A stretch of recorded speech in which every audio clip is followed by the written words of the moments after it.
Excellence. ನಾನು educator ದೇವಮಯ ಚೆರ್ಲಬಾವಿ. ಇಲ್ಲಿ carry ಮಾಡ್ತಾ ಇರುವಂಥದ್ದು ಬಯೋಸ್ಪಿಯರ್ ರಿಸರ್ವ್ಸ್ಗಳು. ಜೀವಗೋಳ ಮೀಸಲು ಪ್ರದೇಶ ಅಂತ ಹೇಳಿ ನೋಡ್ತಾ ಬರ್ತೀರಾ. ಆ್ಯಂಡ್ ಹ್ಯೂಜ್ ಕಂಟೆಂಟ್ ಅಂತ ಹೇಳಿ ನೋಡ್ತಾ ಬರೋದು. ಜೀವ ವೈವಿಧ್ಯತೆಯ ರಕ್ಷಣೆಗೋಸ್ಕರ ಬಯೋಸ್ಪಿಯರ್ ರಿಸರ್ವ್ಸ್ ಅಂತ ಹೇಳಿ ಡಿಕ್ಲೇರ್ ಆಗಿರುತ್ತೆ. ರಿಸರ್ವ್ಸ್ ಅಂತ ಹೇಳಿದ್ರೆ ಅದಕ್ಕಂತಲೇ ಸಂರಕ್ಷಣೆ ಮಾಡಿರುವಂಥ ಜಾಗ ಅಂತ ನೋಡ್ತೀರಾ. ಯಾವುದರ ಸಂರಕ್ಷಣೆ ಅಂತ ತಗೊಂಡ್ರಿ ಅಂದರೆ ಅಲ್ಲಿ ಜೀವ ವೈವಿಧ್ಯತೆಯ ರಕ್ಷಣೆ ನಡೀತಾ ಇರುತ್ತೆ. ಅಂದರೆ ಬಯೋಡೈವರ್ಸಿಟಿದ ಎನ್ರಿಚ್ ಇರುವಂತಹ ಬಯೋಡೈವರ್ಸಿಟಿ ಹೆಚ್ಚಿನದಾಗಿ ಇರುತ್ತೆ. ಜೀವ ವೈವಿಧ್ಯತೆ ತಾಣ ಇದೆ, ಅದನ್ನು ಏನು ಮಾಡ್ತಿದ್ದಾರೆ ಅಂದರೆ ಇಲ್ಲಿ ರಕ್ಷಣೆ ಮಾಡುವಂಥದ್ದು. ಸೊ ದಟ್ ಈಗ ನಾವು ಈ ಬಯೋಸ್ಪಿಯರ್ ರಿಸರ್ವ್ಸ್ಗಳು ಅಂತ ಹೇಳಿ ಕನ್ಸಿಡರ್ ಮಾಡಿದ್ವಿ ಅಂದರೆ ಇದು ಯಾವ ಮೋಡ್ಗೆ ಸೇರುತ್ತೆ ಅಂತ ಕೇಳ್ತಾರೆ. ಯಾವ ಥರದ ಪ್ರೊಟೆಕ್ಷನ್ ಇದು ಬಿಲಾಂಗ್ಸ್ ಆಗುತ್ತೆ ಅಂತ ಕೇಳ್ತಾರೆ. ಅಂದರೆ ಅದು in situ conservation or ex situ conservation ಅಂತ ಕೇಳ್ತಾರೆ. ಇದು ಇನ್ಸಿಟುನ ಆರ್ ಎಕ್ಸಿಟು ಕನ್ಸರ್ವೇಷನ್ ಅಂತ ಹೇಳಿ ಕ್ವಶನ್ ಅರೈಸ್ ಮಾಡ್ತಾರೆ. ಬಯೋಸ್ಪಿಯರ್ ರಿಸರ್ವ್ಸ್ ಅಂತ ತೊಗೊಂಡ್ರಿ ಅಂತ ಹೇಳಿದ್ರೆ ಅಫ್ಕೋರ್ಸ್ ಏನಾಗುತ್ತೆ, ಇದು ಇನ್ಸಿಟು ಕನ್ಸರ್ವೇಷನ್ ಆಗ್ತದೆ. ಇನ್ಸಿಟು ಕನ್ಸರ್ವೇಷನ್ ಅಂತ ತೊಗೊಂಡ್ರಿ ಅಂದರೆ ಜೀವಿಗಳನ್ನು ಅವುಗಳು ಇರುವಂತಹ ಸ್ಥಳದಲ್ಲೇ ರಕ್ಷಣೆ ಮಾಡಿದ್ರಿ ಅಂತ ಹೇಳಿದ್ರೆ ಅದನ್ನು ಮೂಲ ಹ್ಯಾಬಿಟೇಷನಲ್ಲಿ ಆ ಜೀವಿಗಳು ಪ್ರೆಸೆಂಟ್ ಇರ್ತದ. ಅದೇ ಒಂದು ಯಾವ ಜೀವಿಗಳು ತಮ್ಮ ಮೂಲ ಆವಾಸ ಸ್ಥಾನದಲ್ಲಿ ಬದುಕಿರುತ್ತಲ್ಲ ಅದೇ ಆವಾಸ ಸ್ಥಾನದಲ್ಲಿ ಅವುಗಳ ರಕ್ಷಣೆ ನಡೀತಾ ಇತ್ತು ಅಂದರೆ ವಿತಿನ್ ದ ಸೇಮ್ ಹ್ಯಾಬಿಟ್ಯಾಟ್ ಅದೇ ಮೂಲದಲ್ಲಿ ಅದರ ರಕ್ಷಣೆ ನಡೀತಾ ಇತ್ತು ಅಂತ ಹೇಳಿದ್ರೆ ಜೀವಿಗಳ ರಕ್ಷಣೆ ನಡೀತಾ ಇತ್ತು ಅಂತ ಬಂದಾಗ ಅದನ್ನೇ ಇನ್ಸಿಟು ಕನ್ಸರ್ವೇಷನ್ ಅಂತ ನೋಡ್ತೀರಾ.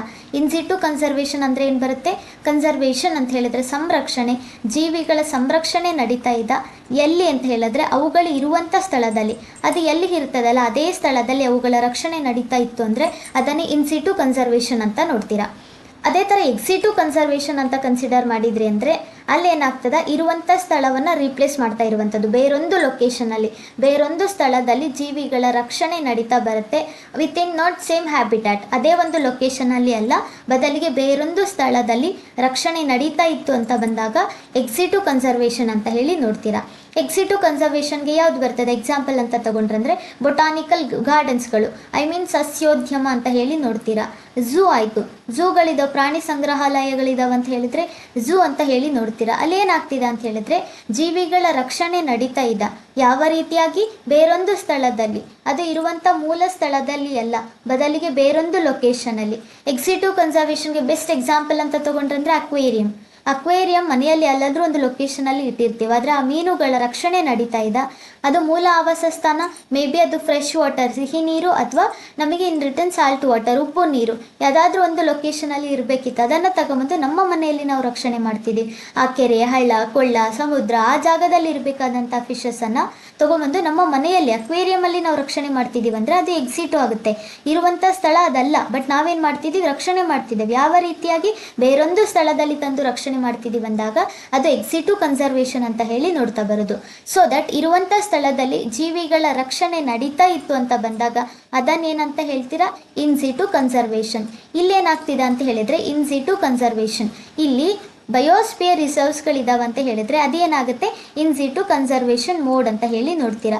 ಅಂದರೆ ಜೀವಿಗಳ ರಕ್ಷಣೆ ನಡೀತಾ ಇದೆ ಎಲ್ಲಿ?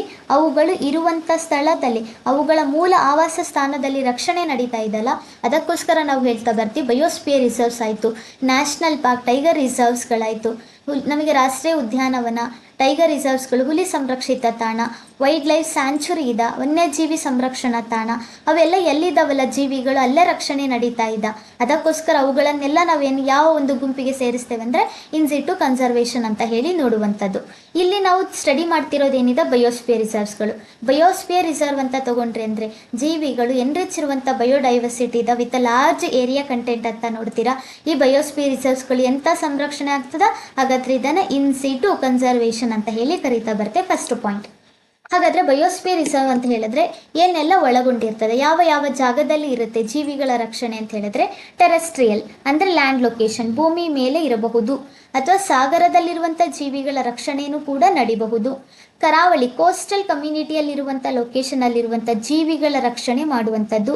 ಇಲ್ಲೇನಾಗ್ತಿದೆ ಅಂತ ಹೇಳಿದ್ರೆ ಭೂಮಿ ಮೇಲೆ ಅಂದರೆ ಟೆರೆಸ್ಟ್ರಿಯಲ್, ಸಾಗರದ ಬದಿಯಲ್ಲಿರುವಂಥದ್ದು ಅಥವಾ ಕೋಸ್ಟಲ್ ಕವರೇಜಲ್ಲಿರುವಂಥ ಜೀವಿಗಳ ರಕ್ಷಣೆ ನಡೀತಾ ಇದೆ. ಒಟ್ಟಾರೆಯಾಗಿ ಇನ್ಸಿಟು ಆ ಇರುವಂಥ ಸ್ಥಳದಲ್ಲೇ ಜೀವಿಗಳ ರಕ್ಷಣೆ ನಡೀತಾ ಇದೆ ಅಂತ ಹೇಳಿದ್ರೆ ಅದನ್ನೇ ಬಯೋಸ್ಪಿಯರ್ ರಿಸರ್ವ್ ಅಂತ ಹೇಳ್ತೀವಿ. ಈಗ ಬಯೋಸ್ಪಿಯರ್ ರಿಸರ್ವ್ ಅಂತ ಹೇಳಿದ್ರೆ ಅದು ಒಂದು ದೊಡ್ಡ ಲಾರ್ಜ್ ಏರಿಯಾ ಆಗ್ತದೆ. ಇದ್ರ ಒಳಗಡೆ ನ್ಯಾಷನಲ್ ಪಾರ್ಕ್ಗಳು ಬಿಲಾಂಗ್ಸ್ ಇರಬಹುದು, ವೈಲ್ಡ್ ಲೈಫ್ ಸ್ಯಾಂಚುರಿಗಳು ಬಿಲಾಂಗ್ಸ್ ಇರಬಹುದು, ಟೈಗರ್ ರಿಸರ್ವ್ಸ್ಗಳು ಇರಬಹುದು. ಅಂದರೆ ನ್ಯಾಷನಲ್ ಪಾರ್ಕ್ ಟೈಗರ್ ರಿಸರ್ವ್ಸ್ಗಳು, ವೈಲ್ಡ್ ಲೈಫ್ ಸ್ಯಾಂಕ್ಚುರಿ ಇದೆ, ಇವು ಎಲ್ಲವನ್ನ ಒಳಗೊಂಡಿರೋ ಹಾಗೆ ಬಯೋಸ್ಪಿಯರ್ ರಿಸರ್ವ್ ಇರುತ್ತೆ. ಇದು ಒಂದು ಈ ದೊಡ್ಡ ಏರಿಯಾ ಯಾವ್ದು ಇರ್ತದ ಅಂತ ಬಂದಾಗ ಅದು ಬಯೋಸ್ಪಿಯರ್ ರಿಸರ್ವ್ ಅಂತ ನೋಡ್ತೀರಾ.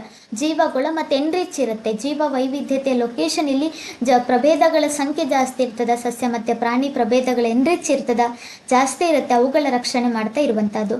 ಎಂಟೈರ್ ಒಂದು ಬಯೋಸ್ಪಿಯರ್ ರಿಸರ್ವ್ ಇದೆ ಅಂತ ಕನ್ಸಿಡರ್ ಮಾಡಿದ್ರಿ ಅಂದ್ರೆ ಅದನ್ನ ನಾವು ಡಿಫ್ರೆನ್ಶಿಯೇಟ್ ಮಾಡ್ತೀವಿ. ಒಂದು ಏರಿಯಾ ಇದೆ ಬಯೋಸ್ಪಿಯರ್ ರಿಸರ್ವ್ ಇದೆ ಅಂತ ಹೇಳಿದ್ರೆ ಅದನ್ನ ಕೋರ್ ಝೋನ್ ಅಂತ ಹೇಳಿ, ಅಂದ್ರೆ ಕೇಂದ್ರ ವಲಯ ಅಂತ ನೋಡ್ತೀರಾ. ಅದನ್ನ ಡಿವಿಷನ್ ತಗೋತಾ ಇರುವಂತದ್ದು ಎಂಟೈರ್ ಏರಿಯಾವನ್ನ ಕೋರ್ ಝೋನ್. ಇಲ್ಲಿ ಮ್ಯಾಕ್ಸಿಮಮ್ ನಂಬರ್ ಆಫ್ ಸ್ಪೀಶೀಸ್ಗಳಿರುತ್ತೆ. ಕೋರ್ ಝೋನ್ ಕೇಂದ್ರ ವಲಯದಲ್ಲಿ ಹೆಚ್ಚಿನದಾಗಿ ಪ್ರಭೇದಗಳು ಜಾಸ್ತಿ ಇರ್ತದ ಮತ್ತು ಅವುಗಳ ಪಾಪ್ಯುಲೇಷನ್ ಏನಾಗಿರ್ತದ ಜಾಸ್ತಿ ಇರುತ್ತೆ. ಎಲ್ಲಿ? ಈ ಒಂದು ಕೋರ್ ಝೋನ್ ಅಲ್ಲಿ, ಕೇಂದ್ರ ವಲಯದಲ್ಲಿ. ನೆಕ್ಸ್ಟ್ ಕಮ್ಸ್ ಬಫರ್ ಝೋನ್ ಅಂತ ನೋಡ್ತೀರಾ. ಇದು ಬಫರ್ ಝೋನ್ ಆಗುತ್ತೆ. ಒಂದು ಕೋರ್ ಝೋನ್, ಇನ್ನೊಂದು ಬಫರ್ ಝೋನ್. ತದನಂತರ ಬರುವಂತದ್ದು ಟ್ರಾನ್ಸಿಷನ್ ಝೋನ್ ಅಂತ ಹೇಳಿ ನೋಡ್ತೀರಾ, ಅಂದ್ರೆ ಪರಿವರ್ತನಾ ವಲಯ. ಈ ಒಂದು ಏರಿಯಾ ಇದೆ ಅದು ಪ್ರೊಟೆಕ್ಷನ್ ಲೆವೆಲ್ ಅಲ್ಲಿ ಇದೆ ಅಂತ ಹೇಳಿದ್ರೆ ಮಧ್ಯದಲ್ಲಿ ಏನಿರುತ್ತೆ ಅಂದ್ರೆ ಕೋರ್ ಝೋನ್ ಇರುತ್ತೆ. ಕೋರ್ ಝೋನ್ ಅಲ್ಲಿ ಅಂದ್ರೆ ಕೇಂದ್ರ ವಲಯದಲ್ಲಿ ಯಾರನ್ನು ಯೂಶುವಲಿ ಅಲೋ ಮಾಡೋದಿಲ್ಲ, ಮೇನ್ಲಿ ಫಾರ್ ದಿ ಪರ್ಪಸ್ ಮೆಂಟಿ, ಅದಕ್ಕೆ ರಿಸರ್ಚ್ ಪರ್ಸ್ಪೆಕ್ಟಿವ್ ಅಲ್ಲಿ ಮಾತ್ರ ಅಲೋ ಮಾಡಿ ಕೊಡ್ತಾರೆ. ಕೋರ್ ಝೋನ್ ಅಂತ ಹೇಳಿದ್ರೆ ಕೇಂದ್ರ ವಲಯ. ಈ ಕೇಂದ್ರ ವಲಯದ ನಂತರವಾಗಿ ಅದರ ನೆಕ್ಸ್ಟ್ ಸರೌಂಡೆಡ್ ಏರಿಯಾ ಏನಾಗಿರ್ತದ ಅಂತ ಹೇಳಿದ್ರೆ ಅದನ್ನೇನೋ ಬಫರ್ ಝೋನ್ ಅಂತ ಹೇಳಿ ನೋಡ್ತೀರಾ. ಈ ಬಫರ್ ಝೋನ್ಗೆ ಹೇಳುವಂಥದ್ದು ತಟಸ್ಥ ವಲಯ ಅಂತ ಹೇಳಿ. ಇದೇನಾಗ್ತದ ಅಂದ್ರೆ ತಟಸ್ಥ ವಲಯ ಆಗುತ್ತೆ, ಬಫರ್ ಝೋನ್ ಅಂತ ನೋಡ್ತೀರಾ. ಈ ಬಫರ್ ಝೋನ್ ಅಲ್ಲಿ ನೋಡ್ತಾ ಬಂದ್ರಿ ಅಂತ ಹೇಳಿದ್ರೆ ಅಲ್ಲಿ ಬುಡಕಟ್ಟು ಜನಾಂಗದವರಿಗೆ ಅವಕಾಶ ಇರ್ತದ, ಟೂರಿಸಂಗೆ ಅಲೋಯನ್ಸ್ ಅನ್ನ ಕೊಡ್ತಾರೆ. ಇಲ್ಲಿ ಟೂರಿಸಂ ಆಯಿತು, ದೆನ್ ಇಲ್ಲಿ ತಟಸ್ಥ ಬುಡಕಟ್ಟು ಜನರಿಗೆ ಅಲೋಯನ್ಸ್ ಇರ್ತದ ರಿಸರ್ಚಿಂಗ್ ಪರ್ಸ್ಪೆಕ್ಟಿವ್ ಅಲ್ಲಿ. ಮತ್ತೆ ನಮಗೆ ಕಾಡಿನ ಮೇಲೆ ಅವಲಂಬನೆ ಆಗಿರುವಂಥ ಕೆಲವೊಂದು ಸಮುದಾಯಗಳಿರುತ್ತೆ, ಅಂತ ಸಮುದಾಯಗಳಿಗೆ ಇಲ್ಲಿ ಅಲೋಯನ್ಸ್ ಅನ್ನ ಕೊಡ್ತಾರೆ. ತಟಸ್ಥ ವಲಯ ಅಂತ ಹೇಳಿ ನೋಡುವಂಥದ್ದು ಬಫರ್ ಝೋನ್. ಇಲ್ಲಿ ಅಷ್ಟು ಮಟ್ಟಿಗೆ ರೆಸ್ಟ್ರಿಕ್ಷನ್ ಇರೋದಿಲ್ಲ. ಕೋರ್ ಝೋನ್ ಅಂತ ಹೇಳಿದ್ರೆ ಹ್ಯೂಮನ್ ಆಕ್ಟಿವಿಟೀಸ್ಗಳು ಯಾವುದೂ ಕೂಡ ಅಲ್ಲಿ ಅಲೋಯನ್ಸ್ ಇರೋದಿಲ್ಲ, ಎಲ್ಲ ರೆಸ್ಟ್ರಿಕ್ಟ್ ಆಗಿರ್ತದ. ಅದೇ ನಾವು ಬಫರ್ ಝೋನ್ ಅಂತ ಹೇಳಿ ಕನ್ಸಿಡರ್ ಮಾಡಿದ್ರಿ, ತಟಸ್ಥ ವಲಯ ಅಂತ ತಗೊಂಡ್ರೆ ಅಂತ ರಿಸರ್ಚಿಂಗ್ ಪರ್ಸ್ಪೆಕ್ಟಿವ್ ಸಂಶೋಧನೆಗೋಸ್ಕರ ಅಲ್ಲಿ ಟ್ರೈಬಲ್ ಕಮ್ಯುನಿಟೀಸ್ಗಳನ್ನು ನೋಡ್ತೀರಾ. Mainly depends on the forest coverage ಅಂತ ತಗೊಂಡಾಗ ಕೆಲವೊಂದು ಬುಡಕಟ್ಟು ಜನಾಂಗಗಳಿರ್ತಾವೆ, ಕೆಲವೊಂದು ಸಮುದಾಯಗಳಿರ್ತಾವೆ, ಅರಣ್ಯ ಕ್ಷೇತ್ರದ ಮೇಲಿನ ಅವರ ಜೀವನೋಪಾಯ ನಡೀತಾ ಇರುತ್ತೆ, ಅಂಥದಕ್ಕೆ ಅಲ್ಲಿ ಅಲೋಯನ್ಸ್ ಇರ್ತದೆ. ಟೂರಿಸಂಗೆ ಲಿಟ್ಲ್ ಬಿಟ್ ಅಲೋಯನ್ಸ್ ಅನ್ನ ಕೊಡ್ತಾ ಬರ್ತಾರೆ. ಎಲ್ಲಿ ಅಂತ ಬಂದಾಗ ಈ ಬಫರ್ ಝೋನ್ ಅಲ್ಲಿ. ಇನ್ನು ನೆಕ್ಸ್ಟ್ ಅಂತ ಕನ್ಸಿಡರ್ ಮಾಡಿದ್ರೆ ಅಂತ ಹೇಳಿದ್ರೆ ಟ್ರಾನ್ಸಿಷನ್ ಝೋನ್ ಅಂತ ಹೇಳೋದು. ಹ್ಯೂಮನ್ ಆಕ್ಟಿವಿಟೀಸ್ಗೆ ಲಿಟ್ಲ್ ಬಿಟ್ ಅಲೋಯನ್ಸ್ ಇರ್ತದ. ಎಲ್ಲಿ ಅಂತ ಹೇಳಿದ್ರೆ ಈ ಪರಿವರ್ತನಾ ವಲಯ ಅಂತ ತಗೊಂಡ್ರೆ ಇದನ್ನೇ ನಾವೇನು ಹೇಳ್ತಾ ಬರ್ತೀವಿ, ಟ್ರಾನ್ಸಿಷನ್ ಝೋನ್ ಅಂತ ಹೇಳಿ ನೋಡ್ತಾ ಬರುವಂಥದ್ದು. ಎಂಟೈರ್ ಯಾವುದಾದ್ರೂ ಒಂದು ಪ್ರದೇಶ ರಕ್ಷಣೆಗೆ ಇದೆ ಅಂತ ಹೇಳಿದ್ರಂದ್ರೆ ಅದು ಕೋರ್ ಝೋನ್, ಬಫರ್ ಝೋನ್ ಮತ್ತೆ ಟ್ರಾನ್ಸಿಷನ್ ಝೋನ್ ಅಂತ ಮಾಡಿರ್ತಾರೆ. ಕೋರ್ ಝೋನ್ ಅಂದ್ರೆ ಕೇಂದ್ರ ವಲಯ, ಬಫರ್ ಝೋನ್ ಅಂತ ಹೇಳಿದ್ರೆ ತಟಸ್ಥ ವಲಯ, ಪರಿವರ್ತನಾ ವಲಯ ಅಂತ ಹೇಳಿದ್ರೆ ಅದನ್ನೇ ಟ್ರಾನ್ಸಿಷನ್ ಝೋನ್ ಅಂತ ಹೇಳಿ ನೋಡ್ತೇವೆ. ಇಲ್ಲಿ ಸರ್ಟನ್ ಈ ಏರಿಯಾಕ್ಕೆ ಸಂಬಂಧಪಟ್ಟಿರೋ ಹಾಗೆ ರೆಸ್ಟ್ರಿಕ್ಷನ್ಸ್ಗಳಿರುತ್ತೆ. ಕೋರ್ ಝೋನ್ ಅಲ್ಲಿ ಓನ್ಲಿ ರಿಸರ್ಚಿಂಗ್ ಪರ್ಸ್ಪೆಕ್ಟಿವ್ ಮಾತ್ರ ಅಲೋಯನ್ಸ್, ಅದು ಬಿಟ್ಟು ಯಾವುದೇ ಥರದ ಆಕ್ಟಿವಿಟೀಸ್ಗಳಿಲ್ಲ. ಅದೇ ಟ್ರಾನ್ಸಿಷನ್ ಝೋನ್ ಅಂತ ಹೇಳಿದ್ರೆ ಟೂರಿಸಂ ಲೊಕೇಶನ್ಗೆ ಅಲೋಯನ್ಸ್ ಅನ್ನ ಕೊಡ್ತಾರೆ. ಬುಡಕಟ್ಟು ಜನಾಂಗದವರು ಹ್ಯೂಮನ್ ಸೆಟಲ್ಮೆಂಟ್ಗೆ ಸ್ವಲ್ಪ ಮಟ್ಟಿಗೆ ಅವಕಾಶ ಇದೆ. ಮತ್ತೆ ಇನ್ ರಿಟರ್ನ್ ನಮಗೆ ಅಲ್ಲಿ ರೋಡ್ಸ್ಗಳ ಕನ್ಸ್ಟ್ರಕ್ಷನ್ ಅಂತ ಹೇಳಿದ್ರೆ ರೆಸ್ಟ್ರಿಕ್ಟ್ ಮಾಡಿರ್ತಾರೆ. ಎಲ್ಲಿ ಅಂತ ಹೇಳಿದ್ರೆ ಬರೀ ರಿಸರ್ಚಿಂಗ್ ಪರ್ಸ್ಪೆಕ್ಟಿವ್ ಅಲ್ಲಿ ಅಂತ ಬಂದಾಗ ಅದನ್ನ ಅಲೋಯನ್ಸ್ ಅನ್ನ ಕೊಟ್ಟಿರ್ತಾರೆ buffer zone. Maximum number of ಸ್ಪೀಶೀಸ್ಗಳು ಎಲ್ಲಿರುತ್ತೆ, ಪಾಪ್ಯುಲೇಷನ್ ಜಾಸ್ತಿ ಎಲ್ಲಿರುತ್ತೆ ಅಂದ್ರೆ ಕೋರ್ ಝೋನ್ ಅಲ್ಲಿ ಇರುತ್ತೆ, ಅಲ್ಲಿ ಯಾರನ್ನೂ ಕೂಡ ಅಲೋಯನ್ಸ್ ಅನ್ನು ತಗೊಳ್ಳುವಂತಿಲ್ಲ. ಇನ್ನು ಪರಿವರ್ತನಾ ವಲಯ ಅದನ್ನೇ ನಾವು ಟ್ರಾನ್ಸಿಷನ್ ಝೋನ್ ಅಂತ ಹೇಳಿದ್ರೆ ಸ್ವಲ್ಪ ಮಟ್ಟಿಗೆ ಹ್ಯೂಮನ್ ಸೆಟಲ್ಮೆಂಟ್ಸ್ಗಳಾಯಿತು, ಅರಣ್ಯ ಕ್ಷೇತ್ರದಲ್ಲಿರುವಂಥ ಕೆಲವೊಂದು ಉತ್ಪನ್ನಗಳನ್ನು ತಗೊಳ್ಳುವಂಥ ಅವಕಾಶ ಇಲ್ಲಿ ಇರುತ್ತೆ. ಎಲ್ಲಿ ಅಂತ ಹೇಳಿದ್ರೆ ಅರಣ್ಯ ಉತ್ಪನ್ನಗಳ ಮೇಲೆ ಸ್ವಲ್ಪ ಮಟ್ಟಿಗೆ ಜನರಿಗೆ ಅಲೋಯನ್ಸ್ ಅನ್ನ ಕೊಡ್ತಾ ಬರ್ತಾರೆ. ನಾನು ಇದರ ಜೊತೆಗಡೆ ಈ ಅರಣ್ಯ ಕ್ಷೇತ್ರದ ಮೇಲೆ ಅವಲಂಬನೆ ಇರ್ತಾರಲ್ಲ ಅಲ್ಲಿ ಮತ್ತೆ ಯಾರಾದರೂ ಮನೆ ಕಟ್ಕೊಳ್ಳೋದಂಥದ್ದಾಯಿತು ಅಂದರೆ ಸ್ವಲ್ಪ ಮಟ್ಟಿಗೆ ಇಲ್ಲಿ ಅಲೋಯನ್ಸ್ ಇದೆ, ಸ್ವಲ್ಪ ಮಟ್ಟಿಗೆ ಫ್ರೀಡಮ್ನೆಸ್ ಅನ್ನೋದು ಇಲ್ಲಿ ಇರ್ತದೆ ಟ್ರಾನ್ಸಿಷನ್ ಝೋನ್ ಅಂತ ತಗೊಂಡಾಗ. ಮತ್ತು ಅಫ್ಕೋರ್ಸ್ ಅಲ್ಲಿ ಆ ಒಂದು ಕ್ಷೇತ್ರದಲ್ಲಿ ಲೈಕ್ ಹ್ಯೂಮನ್ ಆಕ್ಟಿವಿಟೀಸ್ ಅಂತ ತಗೊಂಡ್ರೆ ಸ್ವಲ್ಪ ಮಟ್ಟಿಗೆ ಅಲೋಯನ್ಸ್ ಇರ್ತದೆ. ರೋಡ್ಸ್ಗಳ ಕನ್ಸ್ಟ್ರಕ್ಷನ್ ಇಲ್ಲಿ ನಡೀತಾ ಇರ್ತದೆ. ಇದನ್ನು ಬಯೋಸ್ಪಿಯರ್ ರಿಸರ್ವ್ಸ್ ಅಂತ ಹೇಳಿ ತಗೊಂಡಾಗ ನಾಟ್ ಓನ್ಲಿ ಬಯೋಸ್ಪಿಯರ್ ರಿಸರ್ವ್ಸ್ ಎಲ್ಲ ಒಂದು ಏರಿಯಾ ಪ್ರೊಟೆಕ್ಷನ್ ಲೆವೆಲ್ ಅಲ್ಲಿ ಇದೆ ಅಂದ್ರೆ ಅದು ಕೋರ್ ಮತ್ತೆ ಬಫರ್ ಮತ್ತೆ ಟ್ರಾನ್ಸಿಷನ್ ಝೋನ್ ಅಂತ ಹೇಳಿ ಡಿವಿಷನ್ ತಗೊಂಡಿರ್ತಾರೆ. ಅದೇ ತರನೇ ಬಯೋಸ್ಪಿಯರ್ ರಿಸರ್ವ್ಸ್ ಇರುತ್ತೆ. ಬಯೋಸ್ಪಿಯರ್ ರಿಸರ್ವ್ಸ್ ಬರೀ ಭೂಮಿ ಮೇಲೆ ಇರುವಂತಹ ಜೀವಿಗಳ ರಕ್ಷಣೆ ಮಾತ್ರ ನಡೆಯೋದಿಲ್ಲ, ಭೂಮಿ ಮೇಲೆ, ಸಾಗರದ ಮೇಲೆ ಅಥವಾ ಕೋಸ್ಟಲ್ ಕವರೇಜ್ ಎಲ್ಲಾದ್ರೂ ಇರ್ಬೋದು, ಆ ಲೊಕೇಶನ್ ಅಲ್ಲಿ ಸಂರಕ್ಷಣೆ ನಡೀತದ ಅಂತ ಹೇಳಿ ನೋಡ್ತಾ ಬರುವಂತದ್ದು. ಇನ್ನು ನೆಕ್ಸ್ಟ್ ಭಾರತದಲ್ಲಿರುವಂತಹ ಒಟ್ಟು ಬಯೋಸ್ಪಿಯರ್ ರಿಸರ್ವ್ಸ್ಗಳ ಸಂಖ್ಯೆ ಎಷ್ಟಿದೆ ಅಂತ ಹೇಳಿದ್ರೆ 18 ಬಯೋಸ್ಪಿಯರ್ ರಿಸರ್ವ್ಸ್ಗಳಿದಾವೆ. ಭಾರತದಲ್ಲಿ ಪ್ರೆಸೆಂಟ್ಲಿ ಎಷ್ಟು ಬಯೋಸ್ಪಿಯರ್ ರಿಸರ್ವ್ಸ್ ಇದಾವೆ ಅಂದರೆ 18 ಬಯೋಸ್ಪಿಯರ್ ರಿಸರ್ವ್ಸ್ಗಳನ್ನು ನೋಡ್ತಾ ಬರ್ತೀರಾ. ಈ 18 ಬಯೋಸ್ಪಿಯರ್ ರಿಸರ್ವ್ಸ್ಗಳನ್ನು ಯಾರು ಡಿಕ್ಲೇರ್ ಮಾಡ್ತಾರೆ ಅಂತ ಹೇಳಿದ್ರೆ ಅದನ್ನು ಯುನೆಸ್ಕೋ ಡಿಕ್ಲೇರ್ ಮಾಡುತ್ತೆ. 18 ಬಯೋಸ್ಪಿಯರ್ ರಿಸರ್ವ್ಸ್ಗಳು ಭಾರತದಲ್ಲಿ ಇರುವಂಥದ್ದು. ಈ ಬಯೋಸ್ಪಿಯರ್ ರಿಸರ್ವ್ಸ್ಗಳನ್ನು, ಈ ಜೀವಗೋಳವನ್ನು ಯಾರು ಡಿಕ್ಲೇರ್ ಮಾಡ್ತಾರೆ ಅಂತ ಬಂದಾಗ ಅದು ಯುನೆಸ್ಕೋ ಡಿಕ್ಲೇರ್ ಮಾಡುತ್ತೆ. ಯುನೆಸ್ಕೋ 18 ಬಯೋಸ್ಪಿಯರ್ ರಿಸರ್ವ್ಸ್ಗಳನ್ನು ಡಿಕ್ಲೇರ್ ಮಾಡಿದ. ಆ ಬಯೋಸ್ಪಿಯರ್ ರಿಸರ್ವ್ಸ್ಗಳು ಯಾವುದಿದೆ ಅಂತ ಹೇಳಿ ನೋಡಬೇಕು. ಇಲ್ಲಿ ನೀವು ಕನ್ಸಿಡರ್ ಮಾಡಿದ್ರೆ ಅಂತ ಹೇಳಿದ್ರೆ, ಫ್ರಮ್ ಸದರ್ನ್ ಪಾಯಿಂಟಿಂದ ಪಾಯಿಂಟ್ ಆಫ್ ವ್ಯೂ ಮಾಡಿ, ಅಂಡಮಾನ್ ಅಂಡ್ ನಿಕೋಬಾರ್ ಲೊಕೇಶನಲ್ಲಿ ಅದು ಯಾವುದಿದೆ ಅಂತ ಹೇಳಿ ನಾವು ನೋಡ್ತಾ ಇರುವಂಥದ್ದು. ಅಂಡಮಾನ್ ನಿಕೋಬಾರ್ ಲೊಕೇಶನಲ್ಲಿ ಗ್ರೇಟ್ ನಿಕೋಬಾರ್ ಇದೆ. ಗ್ರೇಟ್ ನಿಕೋಬಾರ್ ಅದು ಕನ್ಸಿಡರ್ ಮಾಡಿದ್ದಂದ್ರೆ ಕೋಸ್ಟಲ್ ಲೆವೆಲ್ ಅಲ್ಲಿ ಇರುವಂಥದ್ದು. ಹೌದಾ, ಕರಾವಳಿ ಲೊಕೇಶನ್ ಅಲ್ಲಿ ನೋಡ್ತೀರಾ, ಅಂದ್ರೆ ಮರೈನ್ ಲೊಕೇಶನ್ ಅಲ್ಲಿ ಸಾಗರದ ಜೀವಿಗಳ ರಕ್ಷಣೆ ಅಲ್ಲಿ ನಡೀತಾ ಬರ್ತದ. ಒಂದು great Nicobar, gulf of Mannar ಅಂತ ಹೇಳಿ ನೋಡ್ತೀರಾ, ತಮಿಳುನಾಡಿನಲ್ಲಿ ಬಿಲಾಂಗ್ಸ್ ಇರುವಂತದ್ದು ಗಲ್ಫ್ ಆಫ್ ಮನ್ನಾರ್. ಅಗಸ್ತ ಮಲೈ ನೋಡ್ತೀರಾ, ಅಗಸ್ತ ಮಲೈ ಕೇರಳ ಲೊಕೇಶನ್ ಅಲ್ಲಿ ಇರುವಂತದ್ದು. ಕೇರಳ ತಮಿಳುನಾಡಿನ ಬಾರ್ಡರ್ ಲೊಕೇಶನ್ ಅಲ್ಲಿ ಕಾಣಿಸ್ತಾ ಇದೆ ಅಗಸ್ತ ಮಲೈ.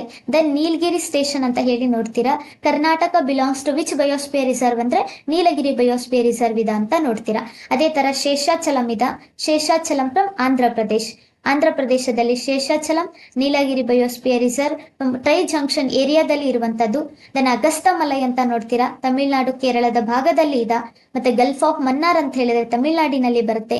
ಗ್ರೇಟ್ ನಿಕೋಬಾರ್ ಅಂಡಮಾನ್ ನಿಕೋಬಾರ್ ಲೊಕೇಶನ್ ಅಲ್ಲಿ ಇರುವಂತದ್ದು. ಮತ್ತೆ ಸುಂದರ್ಬನ್ಸ್ ಲೊಕೇಶನ್ ಅನ್ನ ನೋಡ್ತಾ ಇದ್ದೀರಾ, ಫ್ರಮ್ ವೆಸ್ಟ್ ಬೆಂಗಾಲ್ ಅಲ್ಲಿ, ಪಶ್ಚಿಮ ಬಂಗಾಳದಲ್ಲಿ ಸುಂದರ್ಬನ್ಸ್.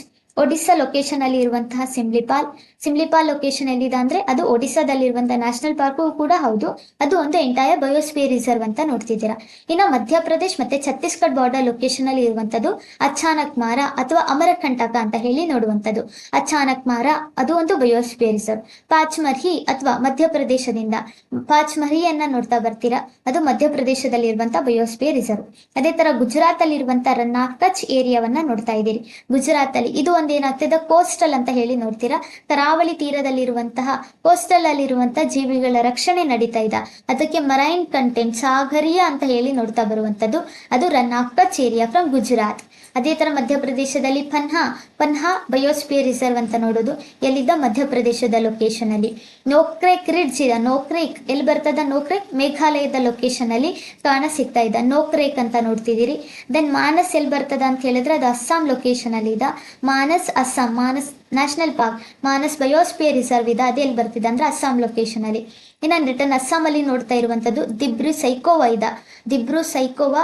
ದೆನ್ ಇದು ಅಸ್ಸಾಂ ಮತ್ತೆ ಮೇಲ್ ಹೋದ್ರಿ ಅಂತ ಹೇಳಿದ್ರೆ ಅರುಣಾಚಲ ಪ್ರದೇಶ್, ಅಸ್ಸಾಂ ಅರುಣಾಚಲ ಪ್ರದೇಶದ ಬಾರ್ಡರ್ ಲೊಕೇಶನ್ ಅಲ್ಲಿ ಕಾಣ ಸಿಗ್ತಾ ಇದೆ ದಿಬ್ರು ಸೈಕೋವಾ ಬಯೋಸ್ಪಿಯರ್ ರಿಸರ್ವ್. ಇನ್ನೊಂದು ದಿಹಾಂಗ್ ವ್ಯಾಲಿ, ದಿಹಾಂಗ್ ವ್ಯಾಲಿ ಎಲ್ಲಿದೆ ಅಂದ್ರೆ ಅರುಣಾಚಲ ಪ್ರದೇಶ್ ಲೊಕೇಶನ್ ಅಲ್ಲಿ ಕಾಣ ಸಿಗ್ತಾ ಇದೆ ದಿಹಾಂಗ್ ವ್ಯಾಲಿ.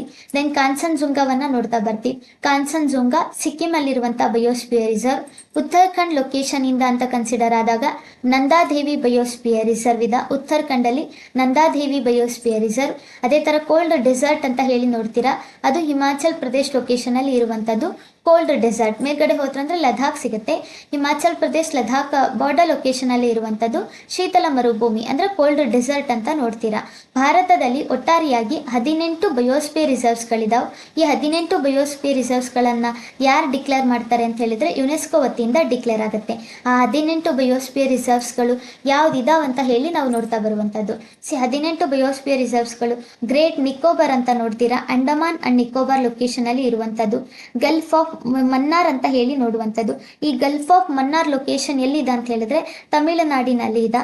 ಅದೇ ತರ ತಮಿಳುನಾಡು ಮತ್ತೆ ಕೇರಳದ ಒಳಗಡೆ ಯಾವುದು ನೋಡ್ತಾ ಇದ್ದೀರಾ ಅಂದ್ರೆ ಇದು ಅಗಸ್ತ ಮಲೈ ಅಂತ ಹೇಳಿ ನೋಡ್ತೀರಾ. ದೆನ್ ಟ್ರೈ ಜಂಕ್ಷನ್ ಏರಿಯಾದಲ್ಲಿ ಇರುವಂತದ್ದು ನೀಲಗಿರಿ ಬಯೋಸ್ಪಿಯರ್ ರಿಸರ್ವ್ ಇದೆ. ಆಂಧ್ರ ಪ್ರದೇಶದಲ್ಲಿ ಅಂತ ಕನ್ಸಿಡರ್ ಆದಾಗ ಶೇಷಾಚಲಂ ಬಯೋಸ್ಪಿಯರ್ ರಿಸರ್ವ್ ಎಲ್ಲಿದೆ ಅಂದ್ರೆ ಆಂಧ್ರ ಪ್ರದೇಶದ ಲೊಕೇಶನ್ ಅಲ್ಲಿ ಇರುವಂತದ್ದು. ದೆನ್ ಸಿಮ್ಲಿಪಾಲ್ ಒಡಿಸ್ಸಾದಿಂದ ಯಾವ್ದಿದೆ ಅಂತ ಹೇಳಿದ್ರೆ ಒಡಿಸ್ಸಾದಿಂದ ಸಿಮ್ಲಿಪಾಲ್ ಬಯೋಸ್ಪಿಯರ್ ರಿಸರ್ವ್ ಇದೆ. ದೆನ್ ಅದೇ ತರ ವೆಸ್ಟ್ ಬೆಂಗಾಲ್ ಅಂದ್ರೆ ಸಾಕು ನಮಗೆ ನೆನಪಿಗೆ ಬರುವಂತದ್ದು ಸುಂದರ್ಬನ್ಸ್ ಲೊಕೇಶನ್. ಸುಂದರ್ಬನ್ಸ್ ಅಂತ ತಗೊಂಡ್ರಿ ಅಂತ ಹೇಳಿದ್ರೆ ವೆಸ್ಟ್ ಬೆಂಗಾಲ್.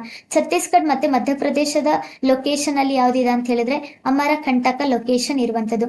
ಅಮರಕಂಟಕ ಅದು ಒಂದು ಬಯೋಸ್ಪಿಯರ್ ರಿಸರ್ವ್. ಪಾಚ್ಮರ್ಹಿ ಅಂತ ನೋಡ್ತೀರಾ, ಪಾಚ್ಮರಿ ಮಧ್ಯಪ್ರದೇಶದಲ್ಲಿ ಇರುವಂತದ್ದು. ಇನ್ನೊಂದು ಮಧ್ಯಪ್ರದೇಶದಲ್ಲಿ ಯಾವ್ದಿದೆ ಅಂತ ಹೇಳಿದ್ರೆ Panna biosphere reserve. Run of Kutch location ನೋಡ್ತೀರಾ, ಈ ರನ್ ಆಫ್ ಕಚ್ ಲೊಕೇಶನ್ ಅಲ್ಲಿ ಕಚ್ ಬಯೋಸ್ಪಿಯರ್ ರಿಸರ್ವ್ ಅಂತ ಹೇಳಿ ಗುಜರಾತ್ ಲೊಕೇಶನ್ ಇಂದ ನೋಡ್ತೀರಾ. ನೋಕ್ರೇಕ್ ಅಂತ ಕನ್ಸಿಡರ್ ಮಾಡಿದ್ರ ಅಂತ ಹೇಳಿದ್ರೆ ನೋಕ್ರೇಕ್ ಎಲ್ಲಿ ಬರ್ತದ, ಮೇಘಾಲಯದಲ್ಲಿ ಇರುವಂತದ್ದು. ಅಸ್ಸಾಂ ಲೊಕೇಶನ್ ಇಂದ ಮಾನಸ್ ಬಯೋಸ್ಪಿಯರ್ ರಿಸರ್ವ್ ಇದೆ, ಮಾನಸ್ ಬಯೋಸ್ಪಿಯರ್ ರಿಸರ್ವ್. ಅದೇ ತರ ದಿಬ್ರು ಸೈಕೋವಾ ಅಂತ ನೋಡ್ತೀರಾ, ಅಸ್ಸಾಂ ಮತ್ತೆ ಅರುಣಾಚಲ ಪ್ರದೇಶ್ ಲೊಕೇಶನ್ ಅಲ್ಲಿ ಇರುವಂತದ್ದು ದಿಬ್ರು ಸೈಕೋವಾ ಬಯೋಸ್ಪಿಯರ್ ರಿಸರ್ವ್ ಅಂತ ನೋಡ್ತೀರಾ. ಅರುಣಾಚಲ ಪ್ರದೇಶ್ ಲೊಕೇಶನ್ ಅಲ್ಲಿ ದಿಹಿಂಗ್ ವ್ಯಾಲಿ ನೋಡ್ತೀರಾ, ಅದು ಎಲ್ಲಿ ಬರ್ತದ ಅಂತ ಹೇಳಿದ್ರೆ ದಿಹಾಂಗ್ ಅಂತ ಕನ್ಸಿಡರ್ ಮಾಡಿದ್ರೆ ಅರುಣಾಚಲ ಪ್ರದೇಶದಲ್ಲಿ ಇರುವಂತ ಬಯೋಸ್ಪಿಯರ್ ರಿಸರ್ವ್ ಇದೆ. ಸಿಕ್ಕಿಂ ಅಂದ್ರೆ ಸಾಕು, ಅಲ್ಲೇನ್ ಬರ್ತದ ಅಂತ ಹೇಳಿದ್ರೆ ಕಾನ್ಸನ್ಜುಂಗಾ. ದೆನ್ ಉತ್ತರಾಖಂಡ್ ಲೊಕೇಶನ್ ಅಂತ ಹೇಳಿದ್ರೆ ಅಲ್ಲಿ ನಂದಾದೇವಿ ಬಯೋಸ್ಪಿಯರ್ ರಿಸರ್ವ್ ಇದೆ. ದೆನ್ ಹಿಮಾಚಲ್ ಪ್ರದೇಶದಲ್ಲಿ ಏನ್ ನೋಡ್ತಾ ಬರ್ತೀರಾ, ಕೋಲ್ಡ್ ಡೆಸರ್ಟ್ ಅಂತ ಹೇಳಿ ನೋಡುವಂಥದ್ದು. ಒಟ್ಟಾರೆಯಾಗಿ ಭಾರತದಲ್ಲಿರುವಂತ ಬಯೋಸ್ಪಿಯರ್ ರಿಸರ್ವ್ಸ್ ಗಳು ಯಾವುದು ಅಂತ ಹೇಳಿದ್ರೆ 18 ಬಯೋಸ್ಪಿಯರ್ ರಿಸರ್ವ್ಸ್ ಗಳಿದಾವ. 18 ಬಯೋಸ್ಪಿಯರ್ ರಿಸರ್ವ್ಸ್ ಗಳನ್ನ ಯಾರು ಡಿಕ್ಲೇರ್ ಮಾಡ್ತಾರೆ, ಯುನೆಸ್ಕೋ ವತಿಯಿಂದ ಡಿಕ್ಲೇರ್ ಆಗಿರುವಂತದ್ದು. ಇದನ್ನೇ ನಾವು ಡಾಟ್ ಮೆಥಡ್ ಅಂತ ಹೇಳ್ತೀವಿ. ಒನ್ಸ್ ಅದನ್ನ ರೀಡ್ ಮಾಡಿ ಆದ್ಮೇಲೆ ಎಲ್ಲೆಲ್ಲಿ ಬರ್ತದ ಅಂತ ಹೇಳಿ ಜಸ್ಟ್ ಡಾಟ್ ಹಾಕಿ ಸಿಂಗಲ್ ಲೆಟರ್ ಇಂದ ಬರಿತಾ ಹೋಗೋದು. ಗ್ರೇಟ್ ನಿಕೋಬಾರ್ ಒಂದು ಬಯೋಸ್ಪಿಯರ್ ರಿಸರ್ವ್. ಅಗಸ್ತಮಲ ಇದೇ ತರ ಪ್ರಾಕ್ಟೀಸ್ ಮಾಡಬೇಕು. ಗ್ರೇಟ್ ನಿಕೋಬಾರ್ ಅಂಡಮಾನ್ ನಿಕೋಬಾರ್ ಲೊಕೇಶನ್ ಅಲ್ಲಿ ಕಾಣಸಿಗುತ್ತೆ. ಗಲ್ಫ್ ಆಫ್ ಮನ್ನಾರ್ ಅಂತ ಹೇಳಿ ನೋಡ್ತೀರಾ ತಮಿಳುನಾಡಿನಲ್ಲಿ. ಅಗಸ್ತ ಮಲೈ ಅಂತ ತಗೊಂಡ್ರಿ ಅಂತ ಹೇಳಿದ್ರೆ ಕೇರಳದಲ್ಲಿ. ಇನ್ನ ಕರ್ನಾಟಕದ ಒಳಗಡೆ ನೀಲಗಿರಿ ಸ್ಟೇಷನ್.